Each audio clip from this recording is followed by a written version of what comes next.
My name is Morel, and for most of my life, I was the quiet one, the one who kept the peace, held my breath, and did what was expected without asking much in return. People thought that meant I was strong. Maybe I did too. But strength doesn't mean you're okay. And silence, well, silence has a way of sinking into your bones until you forget what your own voice sounds like. I didn't mean for things to fall apart, but one day I stopped holding them together. Stay with me till the end of this story. Then tell me, did I go too far or was it finally enough? Drop a comment and let me know what you would have done. I'm still figuring out how to feel about it. I still remember that morning in November. Cold light creeping through the blinds. A kind of stillness in the air that felt more like absence than peace. I hadn't really slept. I just drifted, not dreaming, not resting. It felt like floating inside a dark tank where time didn't matter. My phone was silent on the nightstand, screen dark. But I kept glancing at it anyway, like maybe it would wake up and tell me something I didn't know. I sat up slowly, every part of me aching, as if I'd been holding myself too tightly for too long. My head throbbed, dull and low, like background noise I had learned to live with. My mouth was dry, my shoulders stiff. I rubbed my hands together, cold fingers, no warmth. I didn't cry. I didn't even feel the pull to cry. That part of me had gone quiet weeks ago. There was a yellow sticky note still stuck to the corner of my desk. Therapy? Ask about campus counseling. I'd written it sometime last month when I thought I might still care. Back when I was still pretending this was just a rough patch. I opened my laptop, clicked on my bank app. Balance, $43.12. I stared at it for a while. I couldn't even afford half a session with someone decent. Still, something in me, I don't know what, pushed me to open my messages. I hovered over her name, my mother, the woman who taught me to keep my voice down and my head up, always at the same time. I took a breath and typed, "Hey Mom, I've been having a hard time lately, not sleeping much, feeling really low. I think I need to talk to someone, like a therapist. Would you be able to help with the cost?" It took me 15 minutes to hit send. Then I waited. For 2 hours. I didn't move from the couch.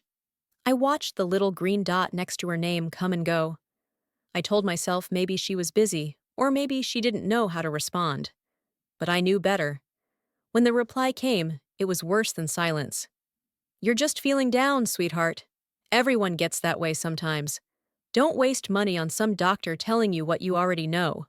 Just take a walk, get some fresh air." I stared at the screen for a long time. My chest felt hollow, but also tight, like someone had pulled the air right out of me and replaced it with something heavy. I didn't reply. I didn't have anything left to say. Less than 10 minutes later, I got a notification. She had posted a photo in our family group chat, a bright, cheerful shot of her and Kaya at Rain Hill Galleria, shopping bags in hand, sunglasses on, smiles wide. My sister held up a white Chanel purse like it was a trophy. The caption read, "Kaya deserves a little treat." Love spoiling this girl. I didn't feel angry. I felt invisible. It wasn't the first time. It was just the most obvious. When I needed new shoes in high school, I got the ones on clearance. Kaya got Nikes in 3 colors. When I stayed home sick, my mom told me to tough it out. When Kaya had cramps, she got to skip school and have pancakes delivered. When I couldn't sleep for months in my junior year and my grades slipped, Mom told me, "Stop being dramatic, everyone's tired." But when Kaya had one bad test, she got a weekend in Portland to reset her mindset. I'd learned over time to stop asking. I stopped expecting softness. I stopped expecting to be heard. But that morning, I just wanted someone to say, "I see you," not fix me, not rescue me, just see me. I closed the message thread.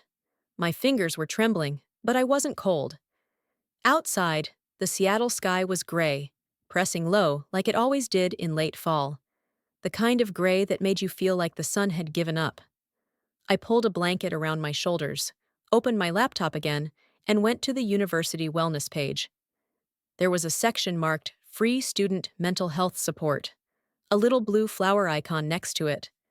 I clicked, half expecting the page to crash. It didn't. A list of intake options appeared. No insurance needed, no cost. First session available Thursday, 3:30 p.m. I stared at the calendar. I clicked book appointment, and then I closed my eyes. Not because I was tired, but because I wasn't sure what came next. But I knew I couldn't keep waiting for her to understand something she was never willing to see. I didn't know if healing was possible, but I knew this time I'd go without asking for permission. I didn't expect much when I walked into Blue Bridge Wellness Center. I'd pictured something cold, plastic chairs, stiff couches, maybe a fake plant in the corner. But it wasn't like that at all. It was warm, quietly lit, with soft music playing from somewhere unseen. The walls weren't plastered with charts or pamphlets, just muted prints of trees, waves, and one of a winding path through fog. For some reason, that one stuck with me. A woman stood at the front desk, Asian, maybe in her early 40s, wearing a slate gray sweater that looked like it had been worn 100 times in the best way. She smiled when she saw me. "You must be Morel," she said, voice calm like a morning rain. "I'm Valeria." I nodded. She didn't ask me to fill anything out again. No clipboard, no laptop, just a quiet motion for me to follow. Her office was small but lived in. A bookcase sat behind her desk, filled with novels instead of binders. The couch she offered me wasn't stiff. I sank into it, unsure if I was comforted or caught. She took the chair across from me and folded her hands on her knee. No rush, no "tell me your life story," just quiet. The kind of quiet that makes you feel like maybe the space can hold you, even if your words can't. I didn't know how to start. My fingers clenched into the fabric of my jeans. After a long pause, I said, "I haven't been sleeping. I can't feel anything anymore." Valeria just nodded, slow, thoughtful. "Sometimes," she said, "silence is a survival skill." That sentence hit me in a place I didn't even know was sore, like she'd touched a bruise I'd forgotten how to explain. I looked away and nodded too, not trusting myself to speak. We didn't say much more during that first session. She asked simple things, how school was going, how long I'd been feeling this way, but didn't press. There was no digging, just space, just someone not trying to fix me. That alone made it bearable. When the session ended, she handed me a folder. "There are writing prompts in here," she said. "No pressure, but sometimes putting it on paper helps move it out of your chest." I took the folder, thanked her, and left. I didn't feel healed, but I felt less brittle. Like maybe I'd made it through 1 hour without cracking. Back in my apartment, I tossed the folder on the table and went straight to bed. But later that night, after brushing my teeth, after trying and failing to scroll away my thoughts, I opened it. The first prompt read, "Write a letter to someone who let you down." I stared at it for a long time. Then I pulled out an old composition notebook I'd half filled with lecture notes and grocery lists, flipped to a blank page, and started writing. I didn't try to make it pretty. I didn't worry about spelling or flow. I just wrote, like my fingers knew something my mouth couldn't say. 2 hours passed. When I finally stopped, I had 5 full pages. My hand hurt, but my chest didn't feel as tight. That night, I slept for the first time in weeks. 3 full hours. Not great, but not nothing. The next morning, I wrote again. And again the day after. It became a ritual. After classes, after meals, before bed. I didn't think of it as journaling, more like survival. I was holding the pieces of myself together with words, one paragraph at a time. At my next session, Valeria asked how I'd been. I hesitated, then pulled out the notebook. "I've been writing," I said. "Mostly just rambling. It probably doesn't make sense. Would you mind if I read a little?" I handed it over, feeling suddenly 12 years old. She flipped through a few pages, quietly. Her expression didn't change. When she looked up, her eyes were softer than before. "You don't just survive through writing," she said. You speak like someone who could move others. I froze. It wasn't praise. Not in the glittery, throwaway kind of way. It felt like recognition. Like she saw something I hadn't dared to see in myself. I'd spent so much of my life being the strong one, the older sister, the dependable daughter, the one who doesn't complain, the one who manages. But here was someone telling me I had a voice worth hearing, not because I held things in, but because I let them out. I nodded, swallowing hard. I don't think I've ever heard that before, I said. Valeria didn't say anything more. She didn't need to. I left the session with a strange feeling in my chest. Not fear, not sadness. Something else. Hope, maybe. Something small, but alive.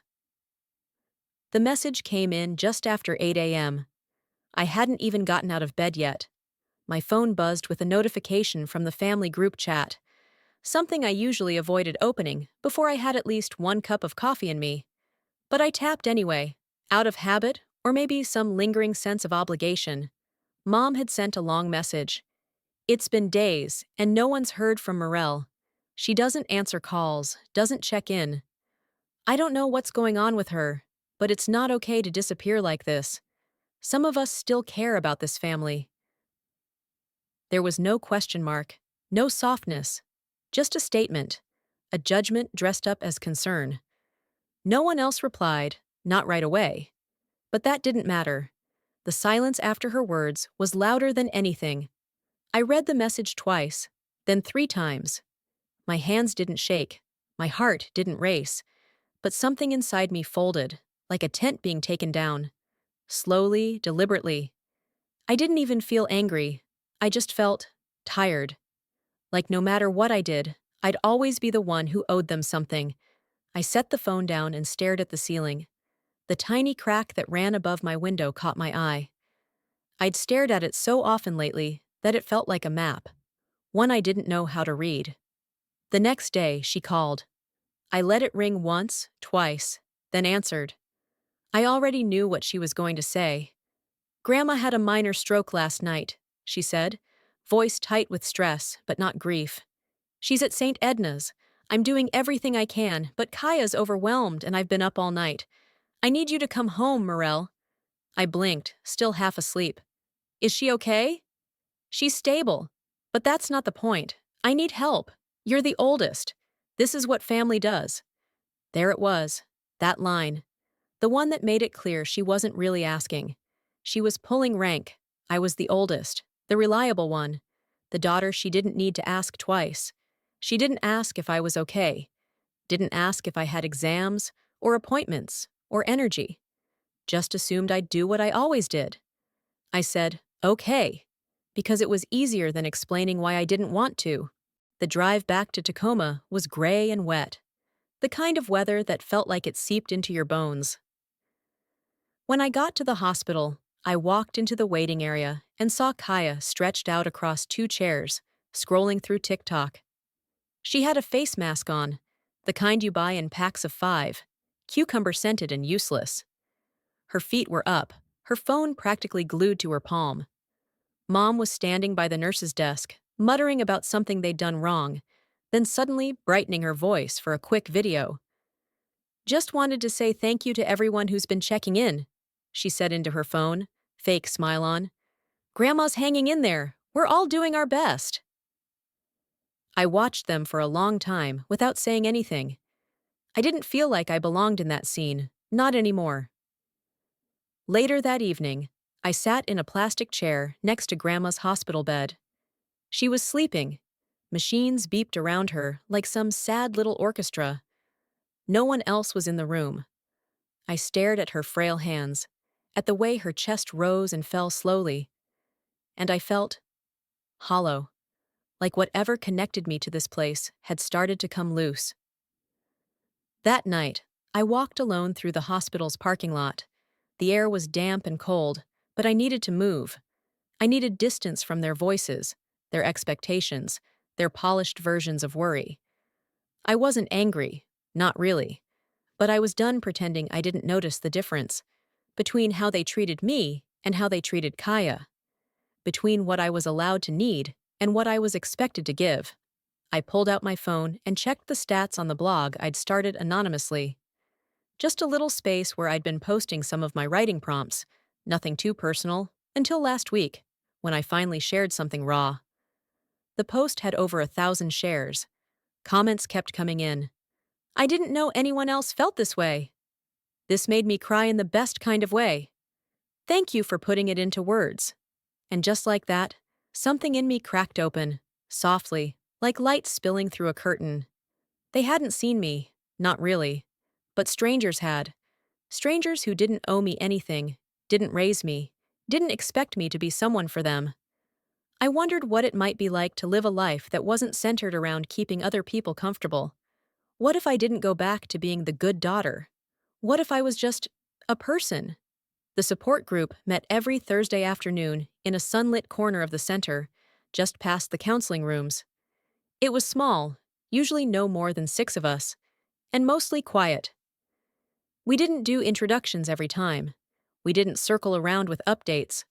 We just sat, shared if we wanted, and let silence do its part. That day, Juno sat across from me, legs tucked under her like a cat. She was the kind of person who always wore layers, mismatched rings on every other finger, and never once seemed embarrassed to speak. She'd read a few of my pieces, the ones I'd cautiously posted on the shared group board, and during a break, she turned to me. "You write like someone who's lived 100 lives," she said. I blinked, unsure if it was a compliment or a warning. Before I could respond, she pulled out her phone and slid it across the table toward me. On the screen was a link to a small publishing initiative, Voices Between Pages, calling for submissions from first-time writers. "They're looking for raw work," Juno said. "Stuff that hasn't been sanded down. You should send something." I smiled politely, nodding like I'd consider it. But inside, I was already preparing my rejection speech, for myself. That night, I sat with the link open on my laptop, read the submission guidelines 3 times, then clicked away, came back, clicked again, closed the tab. I didn't feel ready. I didn't even feel close. Why would they want my words? I wasn't a writer, not officially. I was just a girl who spilled her thoughts into notebooks and Google Docs, trying not to fall apart. The next morning, I brought it up to Valeria during our session, half joking, half pleading for her to tell me not to bother. "I don't think I'm what they're looking for," I said, avoiding eye contact. I mean, they probably want people who've been writing forever, right? People with resumes and MFAs and, I don't know, experience. Valeria didn't interrupt. She just let me talk myself in circles. Finally, she said, "Why not try?" I gave her a look. She leaned forward, voice gentle but steady. "You've spent your whole life asking for permission. Maybe now's the time to stop." That broke something in me. A dam, maybe, or a defense. I didn't cry loudly. Just sat there, eyes full, throat tight, blinking against the weight of being seen so clearly. She didn't say anything else. Didn't need to. That night, I opened a new document, pulled together a few of the pieces I'd been working on, rewrote the opening paragraph 3 times, then submitted it. I didn't tell Juno. I didn't tell Valeria. I didn't even save the confirmation email. I filed it away in my mind as something I'd done for myself, quietly, like planting a seed in a garden no one else visited. The days that followed were full of everything else: assignments, group projects, emails from professors. I kept writing, not for the contest, not for the outcome, but because I needed to. It had become the only thing that helped me feel whole. Still, in the back of my mind, the submission lingered. A small, flickering thought that surfaced whenever I paused too long in the shower or lay awake at 2 a.m. What if they did read it? What if they liked it? What if they didn't? A week later, the email arrived while I was standing in line at the campus coffee shop. I saw the subject line and froze. Submission update, Voices Between Pages. I didn't open it right away. My hands were too cold. Or maybe too afraid. When I finally sat down with my latte and clicked it open, The words blurred for a second, then sharpened into something I couldn't unsee. We loved your piece. We'd like to work with you on developing it into your first book. I didn't gasp. I didn't scream.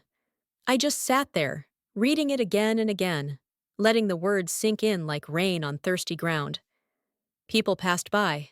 Students laughed nearby. Someone dropped a muffin on the floor. But in that moment, everything else went quiet.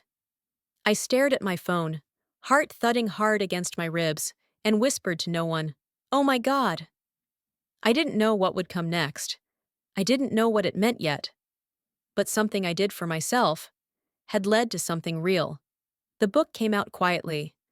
No launch party, no champagne toast, no stack of pre-orders. Just a modest paperback placed on a low shelf near the back of a local bookstore in Seattle, next to poetry collections and self-published memoirs.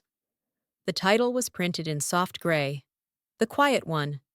The cover showed a silhouette of a girl on the edge of a bed, back hunched, hands folded in her lap. Her face wasn't visible. I didn't want it to be. The story wasn't autobiographical, not in the strictest sense, but every page was lined with the bones of my life. The nights when sleep never came, the mornings I couldn't lift my body from bed, the ache that no one else seemed to see. It was about the child who didn't cry loud enough to be comforted, about the daughter who kept her pain neat, tucked away, so it wouldn't spill onto the floor and inconvenience anyone. I didn't think people would care, but somehow they did. Slowly, messages began to trickle in. First a few, then dozens. Women from all walks of life, middle-aged nurses, tired mothers, college students working night shifts, reached out. "I feel like you just wrote about my life." I didn't have the words until now. "Thank you for giving them to me." "I cried in the grocery store parking lot after finishing your book. I didn't even know why. It just hit something." I didn't know how to respond. Sometimes I didn't. I just read them again and again, letting their words settle on me like something warm I didn't realize I needed. A week later, I got an email from a local podcast based in Seattle. Quiet Fire, it was called. They featured emerging voices, mostly writers, educators, artists. Nothing flashy, just real people with something honest to say. I almost declined. Talking about the book meant talking about myself, and I wasn't sure I knew how to do that without folding in on myself. But I said yes. On the day of the recording, I arrived early. The studio was tucked inside a repurposed warehouse near the waterfront. Wood floors, hanging plants, exposed brick. I sipped peppermint tea while my hands shook under the table. I kept smoothing the hem of my sweater, like keeping it flat might calm the nerves. The host smiled at me with the kind of warmth that didn't need performance. "So, what made you write this?" she asked once the mics were on. I took a breath. My voice didn't wobble. "I think I got tired of asking to be seen," I said. "And when I realized no one was coming to find me, I wrote my way out." We talked about silence, how it becomes a habit in some homes, about how being the strong one means no one checks on you, about what it means to grow up in a house where your pain is invisible unless it screams. After the episode aired, something changed. My name started appearing in small corners of the internet. People quoted lines from the book, tagged their sisters, their mothers. Some sent voice messages instead of typing, shaky voices saying, "I wish I read this 10 years ago." It was strange, beautiful, but strange, and I felt a quiet kind of pride. Not the loud, look at me kind, but the kind that comes from knowing your voice is no longer caged. I hadn't thought about my mom much during that time, not because I didn't care, but because I had finally stopped waiting. Then, one afternoon, her name appeared on my phone screen. I was folding laundry, the sun slanting in through the blinds, a soft jazz playlist humming from my speaker. I let the call go to voicemail. No message. She called again 10 minutes later. Still, no voicemail. On the third try, I picked up. Her voice was neutral. Not cold, but distant. like someone calling an insurance office. "I saw your book," she said. "People keep sending it to me." I didn't respond. I let the silence fill the space between us. She cleared her throat. "I'm dealing with a lot right now. Kaya just got her college acceptance letter, but tuition's more than we thought. The deposit's due soon. And well, I'm short." Still, I said nothing. Then came the real reason she called. "I was wondering if you could help. Just this once. Maybe 3,000?" The number didn't surprise me, but it landed with a thud in my stomach anyway. She didn't ask how I was. Didn't say congratulations. Didn't ask what it felt like to finally be heard. She didn't say my name, just the request. Just the assumption. Like my value was now transactional. Like my voice was only important because it could open doors or wallets. I sat on the edge of my bed, phone still pressed to my ear, eyes fixed on the wall across from me. I thought of every time she told me I was being dramatic, every time I asked for softness and got silence, every time Kaya's sadness was met with new shoes, while mine was met with a shrug. Now that I had something, she wanted to fold me back in. I breathed out slowly. My voice, when it came, was calm. "I'll think about it," I said. But we both knew I wouldn't. I sat across from Valeria in her office, the one with the warm lamp in the corner and the stack of half-read books on the windowsill. My tea had gone cold in my hands, but I kept holding it anyway, fingers clenched around the mug, like it was the only thing keeping me from unraveling. The words came out before I could rehearse them. She asked for money, $3,000, for Kaya's college deposit. Valeria didn't flinch. She didn't raise an eyebrow or make that sympathetic sound people make when they're about to tell you what they think you should do. She just sat still, present but patient. It was something I'd grown to rely on, the way she never rushed my pain. "I told her I'd think about it," I added, voice barely above a whisper. "But we both know that's not really the question." She nodded once, waiting. I swallowed. "If I say no, I'm the bad daughter, cold, ungrateful, the one who turned her back on the family after she finally got a little attention." There was a pause, thick and soft like fog rolling in. Then Valeria asked, in the calmest voice I'd ever heard, "Would helping her be an act of love, or a sacrifice you were never asked to make?" The words landed quietly, but they split something open in me. My eyes burned, but I didn't cry. I just stared at the mug, at the faint ring of tea on the desk. That question, it echoed, not just in this moment, but in every memory I'd buried under duty. Every time I'd said yes because I thought no would make me unworthy. This wasn't about money, it never had been. It was about how I'd been trained to give without pause, without boundaries. How love in my family meant enduring more than anyone else and still showing up first. How I was taught that saying, "I need," was the same as saying, "I'm selfish." That night, I didn't sleep. My body was tired, but my thoughts spun in loops. I lay still, eyes open, watching shadows move across the ceiling, wondering how many more pieces of myself I was willing to give before someone noticed I was breaking. By morning, the conversation had moved from private to public. My phone buzzed with a new notification. Family chat. The message came from my mother, and it wasn't addressed to me, not directly, but it didn't need to be. "Kaya got in, our baby is college bound, but with tuition costs rising, it's been hard. I'm doing my best, but it would mean a lot if family could help, even just a little. Morel hasn't said much lately, but maybe this will remind her where she comes from." Attached was a photo of Kaya beaming, holding her acceptance letter, wrapped in that blush pink Chanel hoodie I remember her getting for Christmas, after I paid the utility bill. My hands went cold. It wasn't a request, it was a performance. A public plea disguised as celebration. A gentle way to shame me without saying my name too many times. Aunt Lena chimed in 5 minutes later.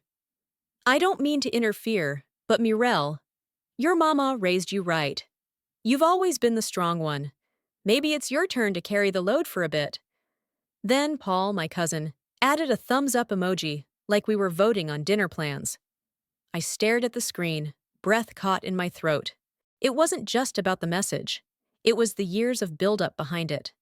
The expectation that I'd always be available, always step up, always carry more than my share. Because I could. Because I had. My mind flooded with snapshots. Me staying up to edit Kaya's essays while she slept, giving her my last $200 for a trip to Disneyland because Mom said I was being tight, skipping my own therapy appointments when money was short because Kaya's emotions were more fragile. Now, finally, I had something for myself. A voice, a future, a name people didn't roll their eyes at. And the moment I held it in my hands, they were already reaching for it. My hands stopped shaking. I opened the group chat again. I didn't scroll. I didn't reread. I didn't soften the edges of my anger to make it easier to swallow. I typed, Kaya has Chanel. I didn't have a full night's sleep for 3 years. I hit send. Then, quietly, without a dramatic exit or a final word, I left the group. I put my phone face down on the kitchen counter and walked away. I didn't wait for the replies. I didn't want to read the justifications, the guilt-laced scoldings, the emojis pretending everything was still fine. Because for the first time, I wasn't smoothing things over. I wasn't being the good daughter. I was being honest. And it was enough. 3 days passed. No reply, no typing bubble, no late-night text filled with ellipses or vague explanations. Just a thick, absolute silence, like the kind you feel more than hear. The kind that used to make me panic. But this time, it didn't. This time, I didn't check my phone every hour. I didn't wonder if she was just busy. I knew better now. On the 4th day, Kaya finally texted me directly. Why did you say that? Mom's been crying nonstop. She's really hurt. That was it. That was the whole message. No? How are you holding up? No. I didn't know you felt that way.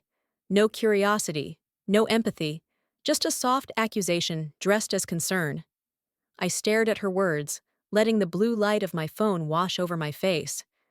I pictured her at home, curled up on her bed, the same room that used to be mine before I left for college. She was probably wearing one of her matching pajama sets, phone propped up on a pillow, scrolling through Instagram between sentences. She had always been the softer one, the baby, the one who got hugged first, forgiven faster. And here she was, defending the same mother who had never asked how I slept or if I had enough left in me to keep pretending. I wanted to text back, "She's hurt? She's hurt? Tell me what part of my life that makes okay." But I didn't. Not because I was scared, but because I was tired. Tired of translating my pain into something they might understand. Tired of trying to make it digestible. So I put the phone down, pulled on my coat, and walked out the door. It was drizzling, that soft kind of Seattle rain that soaks your clothes without ever turning into real weather. I headed to Moss and Maple, the cafe that had become a kind of haven for me. I hadn't been there in weeks, too busy, too much noise. But I knew I needed that space again. I needed something familiar. The place hadn't changed. Same scratched-up wooden tables, same faint smell of cinnamon and old books. A barista I recognized gave me a nod, like he knew me, but not from where. I didn't smile. I didn't need to. I ordered a chamomile tea, no honey, and took a seat by the window. The table felt cold under my hands. I didn't bring a laptop, no notebook, no book to pretend to read. Just me and the tea. Outside, people passed with their heads down, umbrellas half open. A couple laughed as they shared a scarf. A little girl in a yellow coat jumped in a puddle while her dad tried to wrangle her inside. It all looked so simple, so small, so untouched by the weight of unspoken things. And for once, I didn't feel left out. I felt still. I felt mine. I thought about all the ways I'd tried to keep the peace, all the times I bit my tongue until it bled, all the birthdays I showed up for even when I was breaking, all the holidays I sat through while jokes about my moods passed like appetizers. And then I thought about now, about the book, about the women who had written me letters saying they finally felt seen, About the nights I slept without nightmares. About the days when my voice didn't shake anymore. I sipped the tea slowly, letting the warmth settle into my chest. When I got home, the apartment was still. Just the soft hum of the fridge and the faint creak of wood as I moved.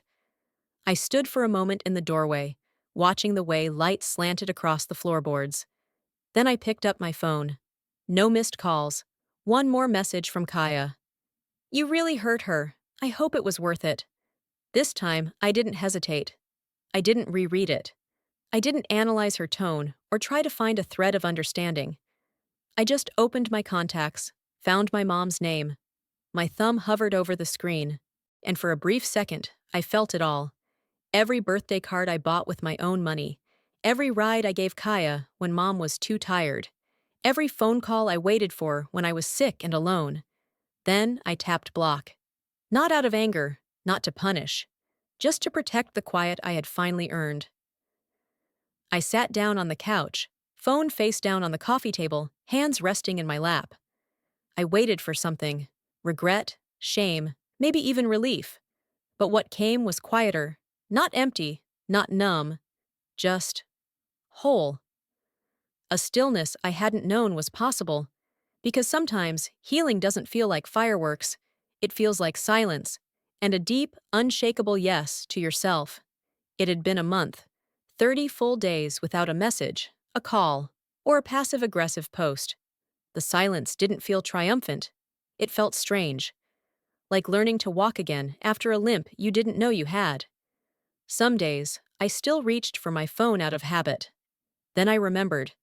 I wasn't waiting anymore. A local talk show in Seattle invited me to speak about the book. Nothing fancy. A community-run program filmed in a bookstore basement, folding chairs for the audience, mismatched mugs for tea. But the people there cared. They'd read my words. They wanted to know the person behind them. I wore jeans, a soft blue cardigan, and no makeup. I didn't feel the need to perform anything anymore. Not strength, not success, not recovery. Just me. Quiet, steady, here. The host leaned forward near the end of our chat and asked, "If your family reads your book, what would you say to them?" I let out a small laugh. Not bitter, just honest. They already did, I said. I said everything I needed to. There was no applause. Just a moment of stillness in the room, like everyone was holding the same breath. A week later, I got a letter in the mail. A real one. Handwritten. The envelope was a soft pink, the address shaky. It was from a woman named Jeanette, 58, from a small town in Idaho. She had found my book through a neighbor's recommendation. Her words were neat and careful. You made me finally tell my daughter I'm sorry.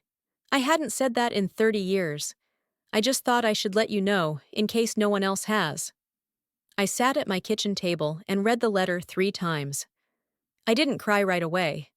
But later that night, as I folded laundry, it hit me, soft and slow. I didn't cry because I was sad. I cried because something I'd carried alone had reached someone who needed it, and that felt holy in a quiet way. Valeria and I still met once a month.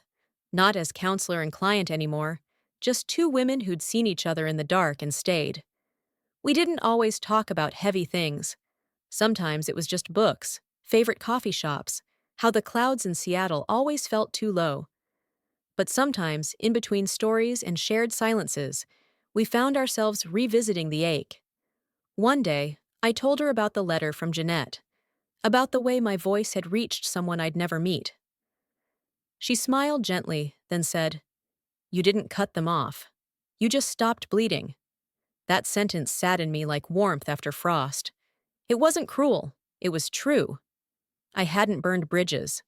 I had built fences, with gates maybe, but fences still. There was no going back to the version of me who thought love meant erasing yourself. One morning, I sat at my desk with a cup of green tea and opened my laptop. I hadn't written anything personal in a while, not since the book tour ended and the noise quieted down. But something in me stirred. Not urgency, not pressure, just a soft call. I opened a blank document and began typing. Not a message, Not a letter, not even an essay, just a reflection. A little note about that morning, about the way the light filtered through the blinds, about how I had watered my fern and didn't feel like I had to earn the right to be peaceful. No disclaimers, no need to be profound, just honest. When I finished, I uploaded it to my blog. No title, no explanation. I didn't expect many people to read it. That wasn't the point. The point was, I woke up, I brewed tea, I wrote something just for myself, and I didn't feel like I needed to apologize for any of it. There's no revenge in peace, but there is power, and that's more than enough. Sometimes the hardest thing isn't walking away, it's choosing not to go back. Not because you hate them, not because you want revenge, but because you've finally made peace with who you are without their approval. If any part of this story reminded you of something in your own life, take a breath. You're not alone. And maybe, just maybe, you're allowed to stop explaining and start choosing yourself. If this story sat quietly with you the way it did with me, I hope you'll stay for the next one. We'll keep finding our way, together.